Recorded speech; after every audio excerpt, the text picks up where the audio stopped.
Hello friends, good morning. आप सभी का स्वागत है मेरे यूट्यूब चैनल में।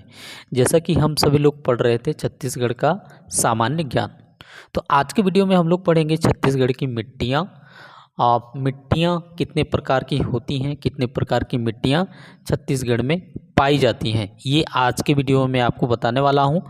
वीडियो पर बने रहिएगा।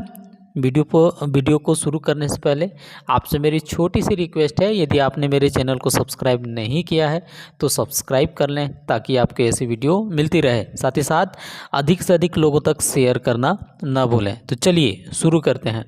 यदि हम छत्तीसगढ़ की मिट्टियों की यदि हम बात करें तो मुख्य रूप से छत्तीसगढ़ में 5 प्रकार की मिट्टियाँ पाई जाती हैं। कितने प्रकार की? 5 प्रकार की मिट्टियाँ पाई जाती हैं, जो कि यहाँ पर आप देख पा रहे होंगे, है ना। जिसमें से सबसे ज़्यादा सर्वाधिक मुख्य रूप से पाई जाने जो मिट्टियाँ हैं वो है लाल पीली मिट्टी, जो 50 से 55% छत्तीसगढ़ के 50 से 55% क्षेत्र में पाई जाती है। यदि प्रश्न ये आता है कि छत्तीसगढ़ की मुख्यतः मिट्टी कौन सी है ना, तो मुख्यतः मिट्टी कौन सा है? लाल पीली मिट्टी। और इसका जो स्थानीय नाम है वो क्या है? मटासी। ये याद रखिएगा, स्थानीय नाम भी आपको याद रखना है। यदि लाल पीली मिट्टी का क्षेत्र कहें कि कौन से क्षेत्र में पाया जाता है, तो मुख्यतः ये छत्तीसगढ़ के मैदानी इलाकों में पाया जाता है। लेकिन इसके अलावा मैदानी इलाकों के अलावा पूर्वी बुंदेलखंड के पठार और बाकी इधर बस्तर वाले कुछ एरिया में थोड़ा बहुत ये पाया जाता है ना। केवल मैदानी में पाया जाता है ऐसा कुछ नहीं है। लेकिन सर्वाधिक पाई जाने वाली मिट्टी कौन सा है? लाल पीली मिट्टी। चलिए अगला देखते हैं। अगला जो मिट्टी है वो है लाल बलुई मिट्टी, जी, या जिसको हम लोग क्या बोलते हैं? रेतीली मिट्टी। ये जो है 25 से 30% क्षेत्र पाया जाता है। मतलब लाल पीली मिट्टी के बाद सबसे ज़्यादा जो पाया जाता है वो लाल बलुई या रेतीली मिट्टी। और इसका स्थानीय नाम क्या है? टिकरा। ये मुख्यतः जो है आपके बस्तर संभाग में पाया जाता है। ये याद रखिएगा, सर्वाधिक पाई जाने वाली बस्तर संभाग में जो मिट्टी है वो क्या है? लाल बलुई मिट्टी। और लाल बलुई मिट्टी जो है खासकर मोटे अनाज के लिए ज़्यादा उपयोगी है। इसमें मोटा अनाज बहुत अच्छे से होता है। इसलिए यदि क्वेश्चन ये आता है कि मोटा अनाज सर्वाधिक किन क्षेत्रों में अधिक होता है, तो आप कह सकते हैं कि बस्तर की ओर, बस्तर दंतेवाड़ा ये सब में मोटे अनाज ज़्यादा होता है, क्योंकि वहाँ पर सर्वाधिक कौन सी मिट्टी है? लाल बलुई या रेतीली मिट्टी है। और जो लाल पीली मिट्टी है जनरली हम लोग क्या उगाते हैं? इसमें धान उगाते हैं। ठीक है, नेक्स्ट चलते हैं। यहाँ पर अगला है यहाँ पर लेटराइट मिट्टी। लेटराइट मिट्टी ज़्यादातर पहाड़ी इलाकों में पाया जाता है। और लेटराइट मिट्टी का स्थानीय नाम क्या होता है? भाठा होता है ना। और लेटराइट मिट्टी की यदि हम बात करें तो इसमें बागवानी का जो फसल है ना वो बहुत अच्छे से होता है, जैसे लीची, नाशपाती, है ना। जितने भी बागवानी की फसल है ये बहुत अच्छे से होता है। तो लेटराइट मिट्टी कि यदि हम बात करें तो कौन कौन से क्षेत्र में पाया जाता है, तो ये खासकर पहाड़ प्रदेशों में पाया जाता है मुख्यतः। जैसे जसपुर के पहाड़, यदि आप लोगों को पता होगा तो जसपुर में लीची बहुत अच्छे से होता है, नाशपाती बहुत अच्छे से होता है। उसकी वजह ये है कि यहाँ की जो मिट्टी है वो कैसा है? लेटराइट है। इसके अलावा थोड़ा बहुत कवर्धा वाले एरिया में ये पाया जाता है ना। इसके अलावा बस्तर कोंडागांव साइड थोड़ा बहुत पाया जाता है। तो ये याद रखिएगा, कौन सा? लेटराइट। और लेटराइट मिट्टी को हम लोग कौन सी मिट्टी बोलते हैं? भाटा मिट्टी बोलते हैं। ठीक है, चौथा मिट्टी है यहाँ पर जिसको काली मिट्टी कहा जाता है, और इसका स्थानीय नाम कन्हार है। और ये जो काली मिट्टी है ये बहुत ही ज़्यादा क्या होता है? उपजाऊ होता है। याद रखिएगा, काली मिट्टी बहुत ही ज़्यादा क्या होता है? उपजाऊ होता है। और काली मिट्टी का जो क्षेत्र है उसकी बात करें तो ये दुर्ग संभाग के इर्द गिर्द घूमता है। जैसे कवर्धा है, राजनांदगांव है, दुर्ग, बालोद, बेमेतरा, ये वाला एरिया में जो है सर्वाधिक आपको काली मिट्टी मिलेगा। ठीक है, क्लियर है। और इसका स्थानीय नाम क्या है? कन्हार है। उसके बाद अगला मिट्टी है यहाँ पर लाल दोमट मिट्टी। जो क्षेत्र के हिसाब से यदि हम बात करें तो 10 से 15% ये मिट्टी जो है ये पाई जाती है ना, इसका स्थानीय नाम नहीं है। तो ये हो गया। अब ये आपको पता होना चाहिए कि कुल क्षेत्रफल में मिट्टी का सर्वाधिक प्रतिशत, मतलब पाने के हिसाब से, क्षेत्र के हिसाब से, तो सबसे ज़्यादा कौन पाया जाता है? लाल पीली मिट्टी, उसके बाद लाल बलुई, उसके बाद क्या है? लाल दोमट। ये चीज़ याद रखिएगा, है ना। उपजायु के आधार पे यदि हम क्रम बनाए, तो उपजायु के आधार पे यदि क्रम बनाए तो काली मिट्टी सबसे ज़्यादा उपजाऊ होता है, उसके बाद लाल पीली मिट्टी होता है, और उसके बाद डोरसा मिट्टी। एक ये जो डोरसा मिट्टी है, ये भी एग्ज़ाम में आया है, याद रखिएगा। मटासी और कन्हार, मटासी मतलब लाल पीली वाली मिट्टी, और कन्हार मतलब काली मिट्टी, इसको मिला देते हैं, एक नई मिट्टी बनती है, उसको हम लोग क्या बोलते हैं? डोरसा मिट्टी कहते हैं। तो ये बहुत कम पाया जाता है, इसलिए ऊपर में मैं इसको लिखा नहीं हूँ, लेकिन याद रखिएगा डोरसा मिट्टी क्या होता है? मटासी और क्या होता है? कन्हार मिट्टी का मिश्रण होता है। तो ये उपजाऊ के आधार पर छत्तीसगढ़ की ये महत्वपूर्ण मिट्टियाँ हैं, ठीक है।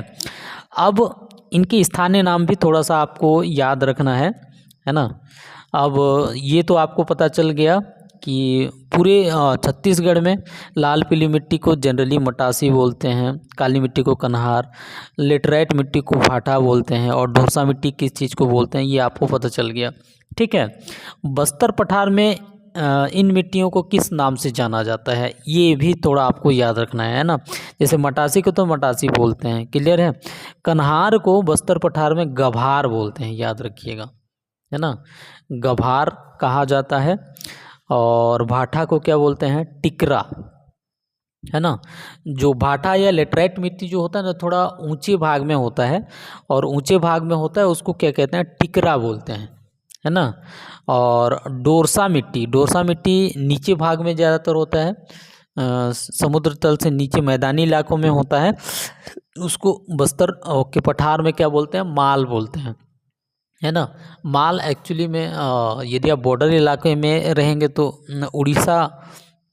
उड़ीसा का शब्द का मिलता जुलता है। जो खेत जो होता है ना, जो मैदानी इलाकों में होता है, उसको माल बोलते हैं। उससे ऊपर वाला जो होता है उसको टिकरा बोलते हैं, है ना। और कन्हार मिट्टी को क्या बोलते हैं?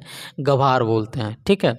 वही यदि हम सरगुजा क्षेत्र की यदि हम बात करें, तो जो मटासी मिट्टी होता है उसको हम लोग क्या बोलते हैं? गादर बोलते हैं, है ना।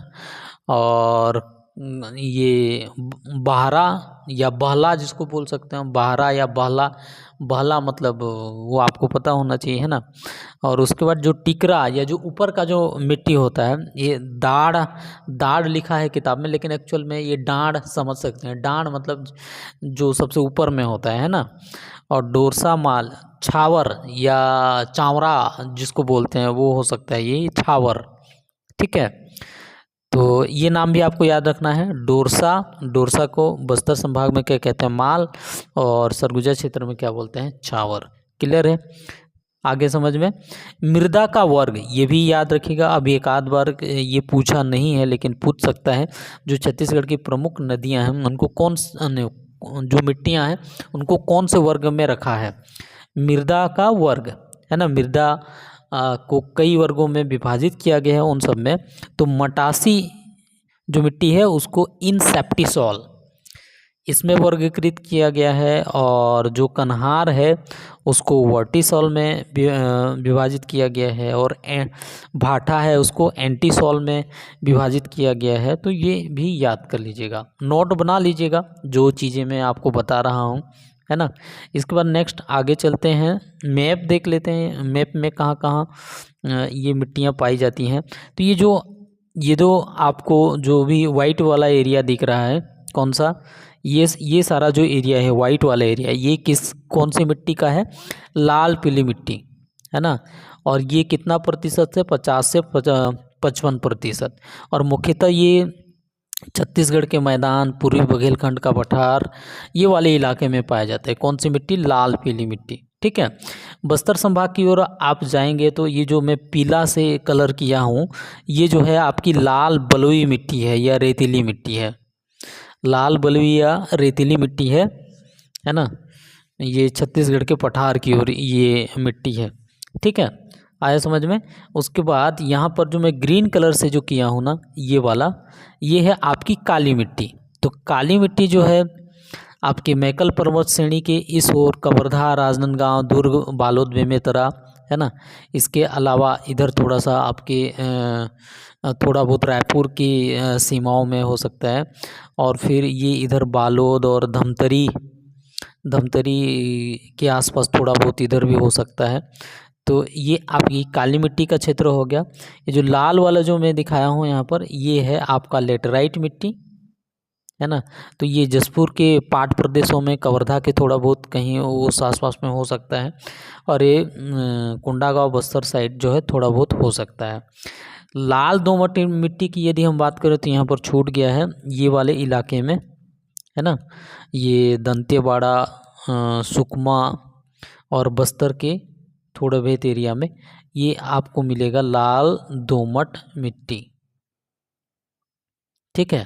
तो इस तरीके से ये प्रमुख मिट्टियाँ हैं जो छत्तीसगढ़ में पाई जाती हैं। लोकेशन वाइज मैं आपको बता दिया, प्रकार बता दिया। आपको याद रखना है कि सबसे ज़्यादा कौन सा पाया जाता है। स्थानीय नाम बिल्कुल आपको नाम पता होना चाहिए, और उन अलग अलग क्षेत्रों के स्थानीय नाम भी आपको पता होना चाहिए। तो उम्मीद है आपको ये वीडियो पसंद आया होगा। यदि पसंद आया है तो लाइक करना ना भूलें। चलिए, धन्यवाद।